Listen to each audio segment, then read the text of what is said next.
시청자 여러분 안녕하십니까? JTB 아침 뉴스입니다. 전라북도 전역에 폭염 경보가 내려진 가운데 오늘도 찜통더위가 이어지겠습니다. 낮 기온은 전주와 익산이 37도까지 오르겠고 대부분 시군에서 36도를 넘겠습니다.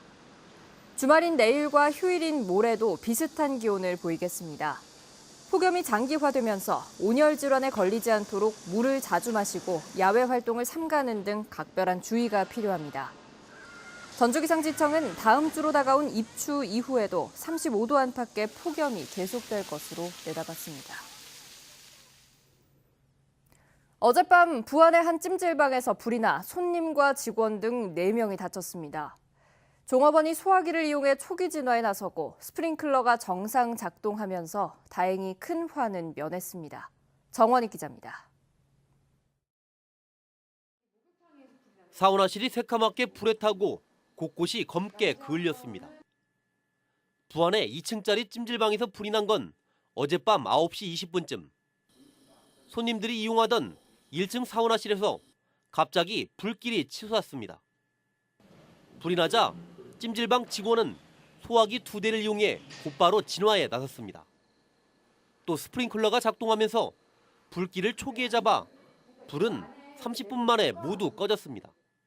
우리 직원들은 바로 대피를 2층에 있는 사람들은 2층에 있는 사람들, 여자분들 있잖아요. 다 대피를 시켜가지고. 하지만 이 과정에서 손님 13명 가운데 48살 강모 씨와 14살 강 씨의 딸이 연기를 마셔 병원으로 옮겨졌습니다. 불을 끄던 직원 2명도 경상을 입었습니다. 또 사우나실 240여 제곱미터가 불에 타 소방서 추산 2,600여만 원의 재산 피해가 났습니다. 소방당국은 기계 설비 과열로 불이 난 것으로 보고 있습니다. 사우나실에 특별히 전기나 아니면 기계 말고는 없잖아요. 그래서 기계적 과열이 아닌가 보는데 아직 지금 조사 중입니다. 경찰과 소방당국은 오늘 합동 감식을 벌여 정확한 화재 원인을 조사할 예정입니다. JTB 뉴스 정원익입니다. 제1여객 노동조합이 어제 오후 2시부터 부분 파업에 들어갔습니다.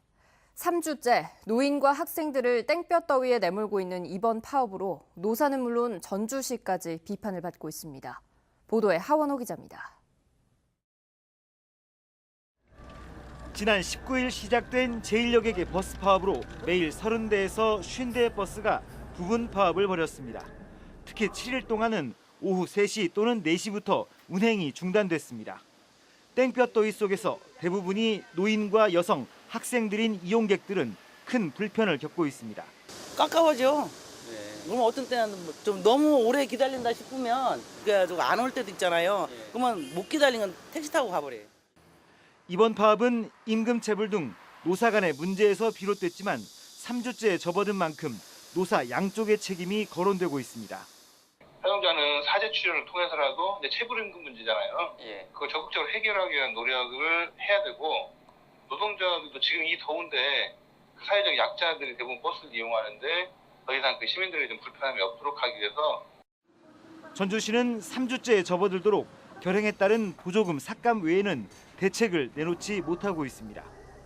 제1여객은 200건의 불법 결행과 10억 원이 넘는 임금 체불 등의 고질적인 문제를 안고 있는 만큼 파업 전부터 전주시의 강력한 대처가 요구돼 왔습니다. 전주시가 그동안 제대로 된 원인 처방을 하지 않고 땜빵식으로 미온적으로 대처하다 보니 이 파업이 계속 반복되고 있는 거거든요. 사상 유례 없는 불볕더위 속에 버스 이용객들의 불편은 아랑곳하지 않는 버스 노사와 무기력한 전주시. 대중교통에 대한 불신은 더욱 깊어지고 있습니다. JTB 뉴스 하원호입니다. 요즘 바깥에 잠시만 서 있어도 땀이 줄줄 흐르죠.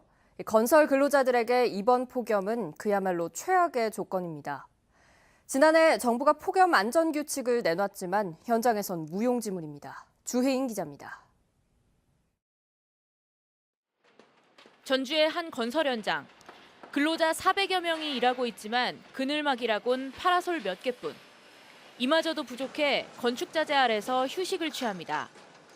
근로자들이 더위를 식힐 수 있도록 제빙기를 설치했지만 얼음 대신 바닥이 보입니다. 샤워 시설도 있기는 한데 이비하고 한쪽에 있어가지고 여러 사람이 400명이 수용해서 하기에는 턱없이 부정한 상황이고요. 설사 증세해가지고 뭐 변까지 이렇게 보시는 분들도 있고. 고용노동부 가이드라인에서는 폭염 상황에서 작업 시간을 단축하도록 권고하고 있지만 현장에서는 무시되기 일쑤입니다. 무더우니까 작업을 중지를 하고 좀 일찍 퇴근을 하자라고 얘기를 했는데도 현장 관계자들은 공기가 쫓겨서 그런지 그것들을 거부해 나갑니다. 지난해 개정된 산업안전보건규칙에 따라 사업주는 근로자에게 적정 휴식 시간을 보장하고 현장 근처에는 휴게시설과 그늘진 장소를 제공해야 합니다. 하지만 휴식 시간과 휴게시설에 대한 명확한 기준이 없다 보니 현실적으로 단속은 어렵습니다. 이게 충분하냐 아니냐 이런 어떤 주관적인 판단이 좀 개입이 돼야 되잖아요. 그런 부분들이 좀 애매한 부분이 있죠. 고용노동부가 최근 2달 동안 전북의 5개 사업장 71곳을 점검한 결과 폭염 안전규칙을 위반해 시정명령을 내린 곳은 6곳에 불과합니다. JTB 뉴스 주혜인입니다. 쇠붙이도 녹일 듯한 기세의 폭염은 하루하루 기상관측의 역사를 새로 쓰고 있습니다. 어제는 무려 도내 11개 시군의 낮 기온이 37도를 넘어섰는데요. 연일 기록적인 폭염이 일상의 풍경도 크게 바꿔놓고 있습니다. 나금동 기자입니다. 땡볕이 장렬하는 전주의 한 전통시장입니다. 손님이 뚝 끊겨 사실상 개점 휴업 상태고 문을 연 점포도 일일이 손에 꼽을 정도입니다. 채소나 생선 같은 생물은 40도 가까운 폭염에 보관하기도 어렵습니다. 더우니까 누가 사람 나오겠어요. 장사하는 어르신들도 다 나이 드신 분들이. 생선도 팍팍 써. 다 썩어 내놓기만 하면. 본격적인 휴가철. 예년 이맘때면 인파로 넘치던 한옥마을도 관광객이 많이 줄었습니다. 평소 같으면 사람들 이제 바글바글해서 엄청 많을 텐데 지금은 뭐 매출 반도 안 나오고. 폭염에 노출된 야외와 달리 에어컨 바람이 시원한 실내 시설은 피서객들로 북적입니다. 가는 길이 너무 덥고 뜨겁기도 해서 에어컨 바람 쐬려고 어쩔 수 없이 카페에 지금 들어와서 시원한 음료수 마시고 있습니다. 시내 극장가는 평소와 달리 저녁 시간에도 관람객들로 북새통을 이루고 있습니다. 이번 여름이 너무 덥기도 하고 그리고 살도 많이 타고 일단 워터파크에 사람이 너무 많아가지고 시원하게 영화를 자주 보러 오는 것 같아요. 연일 이어지는 기록적인 폭염이 일상의 풍경도 바꿔놓고 있습니다. JTB 뉴스 나금동입니다. 전북대가 총장 선거의 투표 반영 비율을 놓고 구성원 간의 내홍을 겪고 있습니다. 교수회가 직원과 학생의 반영 비율을 일방적으로 낮게 결정해 반발을 사고 있는 건데요. 직원들은 투표를 거부하는 방안까지 검토하고 있습니다. 조창현 기자입니다. 전북대 곳곳에 검은색 현수막이 내걸렸습니다. 교수회가 결정한 총장 선출 방식에 대해 직원들이 반발해 걸어놓은 것입니다. 전북대 교수회는 전체 교수 투표를 통해 교수 대비 비교수 투표 반영 비율을 17.83%로 확정했습니다. 총장 선거에서 교수의 투표수는 100% 반영하고 직원과 학생은 17%만 반영하겠다는 것입니다. 이 같은 교수의 일방적 결정에 직원들은 강하게 반발하고 있습니다. 직원과 학생이 요구한 25%를 크게 밑도는 데다 이미 직선제 총장 선거를 치른 다른 국립대 평균보다 낮은 결과이기 때문입니다. 데이터와 근거 자료를 가지고 대화를 했기 때문에 최소한도 그 정도는 교수회에서 응할 줄 알았는데 결과는 참담합니다. 또 다른 문제는 직원과 조교, 학생의 투표 반영 비율을 나누지 않고 뭉뚱그려 비율을 제시해 내부 구성원 간 갈등을 유발할 수 있다는 것입니다. 직원은 18%, 학생은 5% 이상의 반영 비율을 요구한 상황이어서 교수회가 결정한 반영 비율로는 턱없이 부족합니다. 직원, 학생, 조교가 배제되고 교수들만 선거해가지고 뽑았으면 그게 교수회장이지 총장은 아니잖아요. 우리 구성원들이 전체가 참여를 했을 적에 이 총장이라는 말도 되는 것이지. 직원 노조와 학생들은 투표 반영 비율이 상향 조정되지 않을 경우 실력 행사는 물론 투표 보이콧까지 언급하고 있습니다.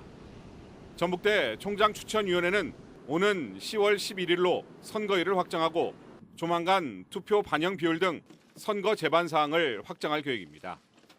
하지만 직원과 학생의 강한 반발이 이어질 것으로 보여 촉박한 선거 일정에 제동이 걸릴 것으로 전망됩니다. JTB 뉴스 조창현입니다. 정보통신 기술을 이용해 농사를 짓는 스마트팜이 주목받고 있는데요. 전라북도가 스마트팜의 기자재 개발과 청년 창업을 지원할 혁신밸리를 유치했습니다. 권대성 기자입니다. 익산의 이 농장은 표고버섯을 키우면서 온도와 습도 등 생육 환경을 컴퓨터로 자동 조절합니다. 밖에서도 스마트폰을 이용해 관리가 가능한 이른바 스마트팜입니다. 스마트팜은 생산량은 평균 28% 늘고 노동비는 16% 줄어든다는 조사 결과도 있습니다. 정부가 전국에 2곳을 우선 조성하는 스마트팜 혁신밸리 한 곳을 김제 백구에 만듭니다. 사업비가 1,600억 원가량으로 조성 면적은 71만 제곱미터입니다. 스마트팜 교육과 실습, 임대단지를 갖춰 청년층의 스마트팜 창업을 돕고 대학과 기업 등이 함께하는 실증단지에서는 스마트팜 기자재를 검증하고 국산화를 도모합니다. 청년들이 스마트팜 관련된 산업에 진출할 수 있는 창업 생태계가 열린다. 그다음에 기존의 많은 기자재 업체, 프로그램 업체들이 사업 확장의 기회가 만들어진다. 전라북도는 농생명 산업수도와 아시아 스마트 농생명밸리 구축을 선도할 것으로 기대하고 있습니다. 전라북도 전체의 농업, 나아가서는 대한민국 전체의 농업을 4차 산업혁명 시대에 맞게 발전시켜 나가는 전진기지라 하는 측면에서 매우 의미가 크다. 전라북도와 정부는 2021년까지 스마트팜 혁신밸리를 조성할 예정인데 농민회가 영세 농가를 힘들게 한다면서 반발하고 있어 갈등도 예상됩니다. JTB 뉴스 권대성입니다.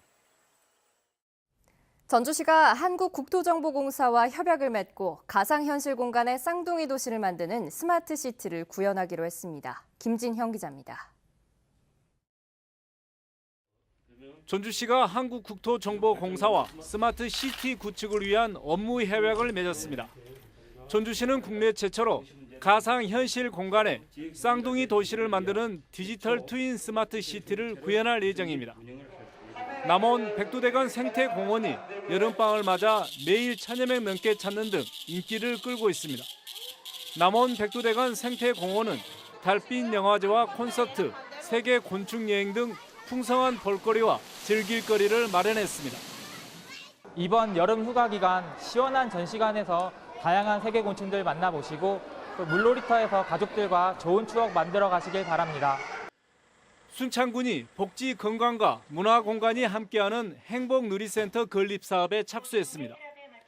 순창군은 보건의료원을 리모델링해 치매 안심센터와 아동 돌봄센터 등 복지와 건강, 문화를 함께 누릴 수 있는 복합 공간을 올해 안에 완공하기로 했습니다. 사회적 약자를 지원하는 복합적인 행복 공간이기 때문에 시설을 필요로 하는 국민들이 하루라도 빨리 시설을 활용할 수 있도록 준비해 나갈 계획입니다. 완주군이 운영하는 놀토피아가 전북 투어패스 할인 가맹점으로 가입했습니다. 전북 투어패스를 구입한 입장객은 미니 풋살장과 정글짐 등 각종 모험놀이 시설을 20% 할인된 가격으로 이용할 수 있습니다. JTB 뉴스 김진영입니다. 전주시의회가 35만 원짜리 의원용 가방을 구입키로 한 것은 적절치 않았다는 지적이 의회 내부에서 나오고 있습니다. 전주시의회 일부 의원들은 관행처럼 내려온 고가의 가방 구입을 아무 문제의식 없이 받아들인 것은 잘못됐고 시민들의 눈높이와도 거리가 있다며 가방 교환권을 반납하겠다는 뜻을 밝혔습니다. 전주시의회는 오늘 상임위원장 회의를 열고 가방 구입 문제 등을 논의할 계획입니다. 전라북도 산하기관의 간부가 여성 직원을 성추행했다는 주장이 제기돼 전라북도가 사실관계 확인에 들어갔습니다. 지난 1일 전북도청 공무원 전용 내부 게시판에는 산하기관 간부가 회식 자리에서 여성 직원의 신체를 부적절하게 접촉했는데 사과 등 적절한 조치가 없었다면서 진상규명과 관련자 처벌을 요구하는 익명의 글이 올라왔습니다. 전라북도 감사관실은 당사자 등을 대상으로 사실관계 확인에 들어갔고 결과에 따라 감사 여부를 결정하기로 했습니다. 어제 낮 12시쯤 임실군 덕치면 한 옥수수밭에서 72살 신모 할머니가 쓰러져 있는 것을 남편이 발견해 병원으로 옮겨졌지만 숨졌습니다. 경찰과 소방당국은 신할머니가 밭에서 일을 하다가 열사병으로 숨진 것으로 보고 정확한 경위를 조사하고 있습니다. 이번 사고로 올해 전북에서 온열 질환 사망자는 모두 5명으로 늘었습니다. 어제 오후 7시 10분쯤 고창군 대산면 한 축사 창고에서 볏짚을 운반하던 71살 이모 씨가 농기계에 끼어 병원으로 옮겨졌지만 숨졌습니다. 경찰과 소방당국은 이 씨의 부주의로 사고가 난 것으로 보고 정확한 원인을 조사하고 있습니다.